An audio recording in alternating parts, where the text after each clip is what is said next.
Hello mga bossing, good morning, good morning. First vlog natin to dito sa ating Edsel Kiap Music Collection mga boss. At saka i-upload ko rin to sa aking EQYTC na YouTube channel mga bossing. So matagal akong hindi nakapag-upload ng YouTube channel, video sa YouTube channel mga boss kasi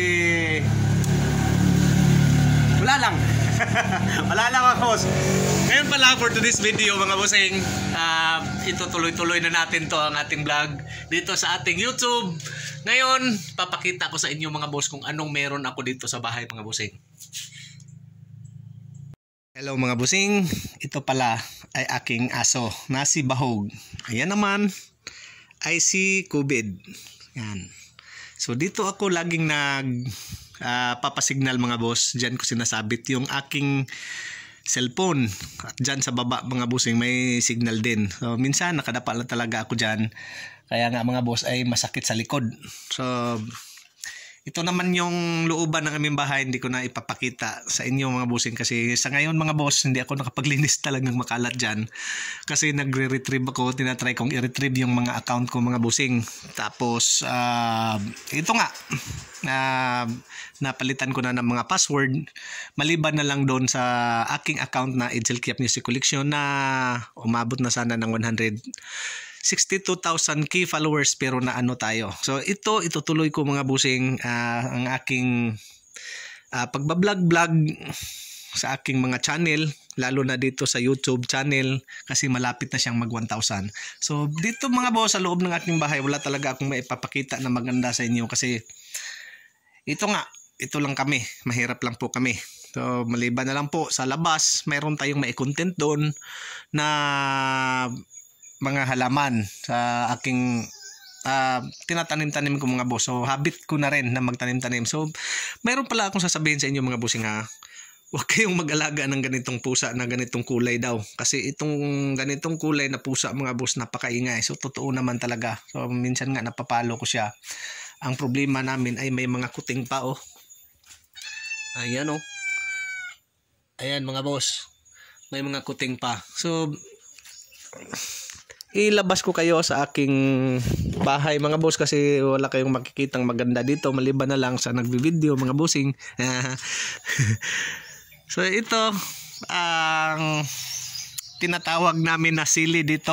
So sa Maynila sinasabi lang nila ginagawa lang nila tong pangsahog ng manok. So sinasabi nila mga boss na ito ay hindi nila kinakain. So yun naman talaga mga boss. Nung pumunta ako sa Maynila mga boss, ang gamit nila doon ay siling labuyo at saka hindi ito. Pero sa aming mga Bisaya, sa Kabisayaan, hindi ko alam mga boss sa Luzon, sa Visayas, sa Cebu ay ganun din. Ito din yung ginagamit nila na sili na pangpaanghang. So yan mga boss ay mas mild ng konti, hindi masyado itong maanghang. Mas ito ang mas maanghang mga boss. Ayan o. Ayan.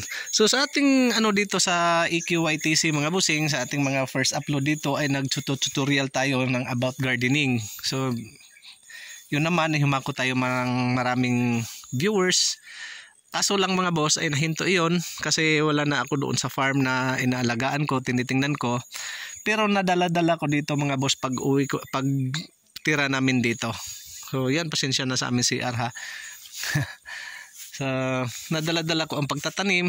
Yan, ibabalik na naman natin, ikikwento na naman natin dito. Ito ay 10 months old na.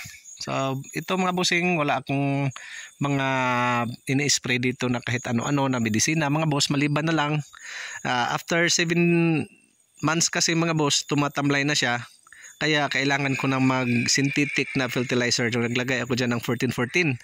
So yun lang po ina-apply ko, pero naging organic to in 7 months, in the past 7 months mga bossing. So mayroon pa iba dito mga boss na maraming bunga na. So dito pala hindi na tayo naglalagay ng mga bossing mga sounds, kasi pag naglagay tayo ng sounds dito mga boss sa ating video, hindi natin pwede mai-upload sa YouTube at saka sa Facebook.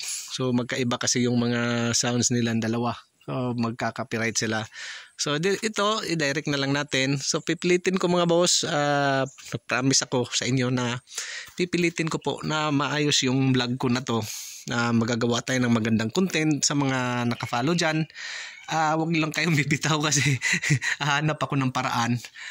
Sa ngayon, hindi mo na ako makakontent talaga ng maganda, lalo na't biharap natin kamera kasi mag-uusap po tayo.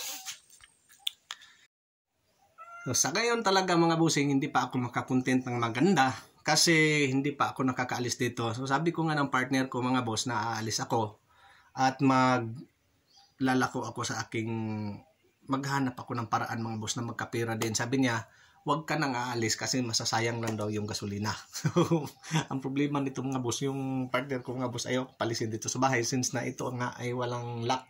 So open lang siya, dito open lang din. Yung tatay ko nga mga bossing ay pinapapunta ko dito mga boss, nang sa ganun mga boss makakadiskarte ako mga bossing sa ano. Kaya ang content ko dito ay kung hindi lang dito sa loob ng bahay, doon sa kabila na ginagawa naming bahay mga boss, mayroon kasi kaming ginagawa doon sa hindi pa nakakaalam. Mayroon akong ginagawa doon mga boss na lilipatan namin. Bali ito ay ano lang, inuupahan po namin ng 300 pesos lang a month mga bossing. So sa hindi pa nakapag-follow dyan, sana maka-follow kayo kung sa Facebook nyo to nakikita at saka kung sa YouTube mga bossing, pa-subscribe sa baba kasi gusto kong paabutin ito ng 1,000 subscriber. Salamat mga boss. Yan na, umiiyak na naman yung pusa.